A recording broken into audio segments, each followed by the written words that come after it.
I don't even care that the angle is awkward because it is what it is.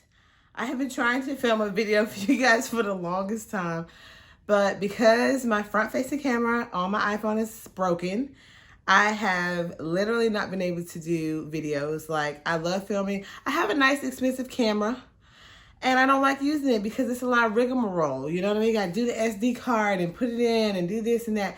And I just like being able to upload from my iPhone. Anyway, that's a long intro to say, I want to give you guys a little update on where I am. I'm 38 weeks pregnant, and I'll stand up and show you guys my bump. This is my bump.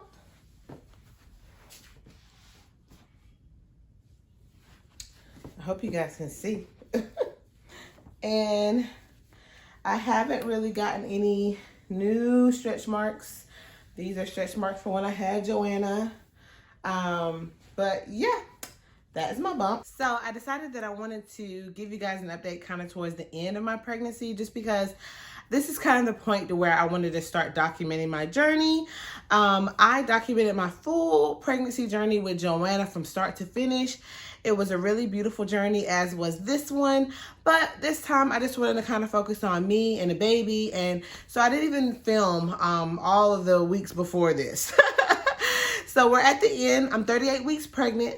Current symptoms are indigestion, breathlessness, clearly. I've gained about 35 pounds. The biggest game changer this pregnancy compared to my last was staying active and eating healthy this time. Like I said, I did gain 35 pounds. I think my weight has definitely slowed down, but I did intentionally try to pack on more pounds the last few weeks, just because I want to make sure that, you know, I'm having a nice big baby. Joanna was, 9.5 pounds, and I want to have another baby about that size. So I wasn't doing any kind of calorie restriction or anything like that. I have eaten whatever I want, and whatever, portion size that I want. I haven't been able to eat a lot this last trimester just because my stomach is so big. I just don't have a lot of room. I don't have a lot of room to even eat a lot. So indigestion has been off the chain. But another big game changer this pregnancy is the fact that I went to a chiropractor for my back. So at the beginning of my pregnancy, around, I think I told you guys maybe in another video, I had terrible pelvic girdle pain in the late 20th week, like 24, 25, somewhere around there. I had terrible pelvic girdle pain, and I never had that with Joanna. It felt like my pelvis was ripping apart. It was absolutely awful. And my sister scheduled me a chiropractor appointment because she was like, girl, you need to get that addressed. And I'm so glad that she did, because I have been going to the chiropractor this pregnancy, and he has changed my whole life. My sleep has been good. My back has not hurt. And even though I have, a really big baby, what I think in my stomach, I have been able to walk every single day for an hour in the morning. I've been able to maintain my exercise without having a lot of back pain. And that has really been a game changer. Because of that, I have suffered from no carpal tunnel pain. I have had no swelling in my hands or feet this entire pregnancy. I have been able to remain active, making sure that I'm getting my steps in every day. And it's been wonderful. Now, last week, at around 37 weeks, I had a scare. So I started having contractions last night from about 2 o'clock in the morning to 6 o'clock in the morning. They were kind of all over the place, but around 6 o'clock to 7 o'clock, they were 1 minute apart, very strong and painful. I kind of just wrote it out. And then over the course of today, I've had contractions on and off all day. And so I called my midwife, and they told me to come in here and get checked. So I'm here now, waiting for the nurse to come in and kind of ask me some questions. And then they're going to let my husband come back and, sit with me for a while. But that's kind of where I am now. A little bit nervous because everything I'm reading is saying that 37 weeks is really early for the baby. So, okay, so we're gearing up to go home. They checked me again. No effacement, no dilation. So we're headed home. False alarm. And even though I'm still having contractions, they pretty much told me to get some Tylenol and make it work. So that's what we're gonna do. Going to get some food for the first time since 9:30 this morning. So see you later. And so I did take a couple days off to rest and recuperate, but I fully intend to get back to my 1 hour walking. I have switched from walking outdoors to indoors for many reasons. I moved indoors because I tripped and fell around week 35 and I fell really bad. I scraped up my knee. It was really bloody. It was a mess. Thank God I didn't land on my stomach. Thank God the baby was totally fine. But I did end up flipping over on my back like at the last second, just an impulse. And I like slid on my knees and like flipped over on my back. It was awful. Like I looked like I had been in a race car accident. So as a result, I no longer walk outdoors. I'm walking indoors on a treadmill. And, you know, that has been really, really good. But like I was saying, COVID is coming back. So I'm having to do more walking on my treadmill at home. I was also walking at Planet Fitness. But anyway, the point is I'm getting my exercise in. And that has really been a game changer. If you are early in your pregnancy, the first trimester, I really didn't do anything. I was too sick. But after that, when you get your energy back, walk every single day. I promise you, girl, you will see a major difference in your pregnancy, your energy level, your sleep level. Go for a slow hour-long walk in the morning before the kids wake up or whenever you can.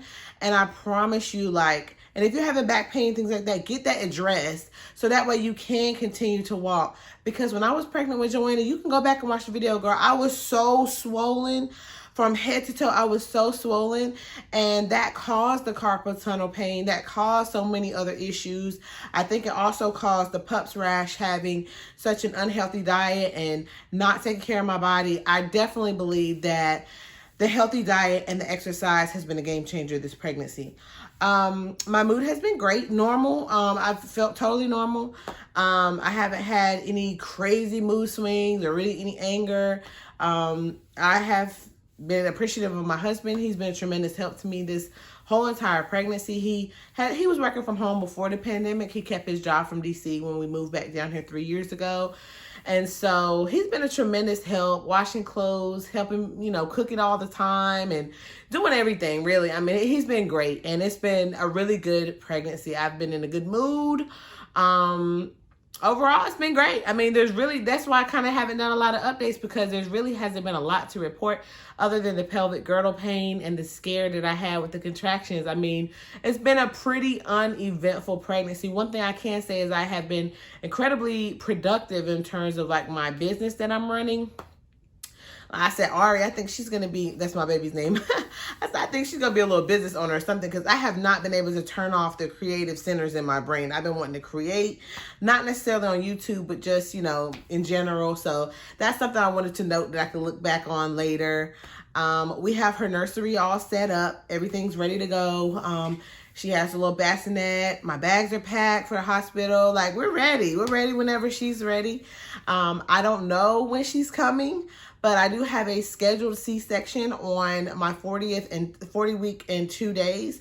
If you go back and watch with Joanna, the situation was that I was 41 weeks and she did not come. And so I had the pups rash and all this stuff, so I was induced. I got in the hospital, and for 3 days, they induced labor. I mean, Cytotec and Pitocin and starving and not having no food and just on and on and on and on, getting pumped full of fluids. And it was a total and complete nightmare. And so, and with the epidural and all that stuff, I was just like, look, I'm never getting induced again. So if I get to my due date of 40 weeks and I still haven't had the baby is full term, I'll just have another C-section and be on about my day. I've done it once before, I'll do it again. But, you know, sometimes you make plans and God laughs, so we'll see. But overall, you know, I think that we're just excited to see her come. And like I said, there's nothing really more to to report. Like I said, I'm really thankful that I didn't get like those purple stretch marks like I got with Joanna. My boobs have been fairly normal size. Like Joanna, my boobs got so big with Joanna. They were so painful. And this time it's like you know, they're fairly normal size. I can still, this shirt I was wearing at the beginning of my pregnancy, I can still wear all the same bras. I can still wear my pre-pregnancy pants. So, I mean, even though I have on maternity pants because they're more comfortable, but I mean, it's been great that the walking, I think, has really maintained my body weight overall, other than my stomach, which has just grown and grown and grown.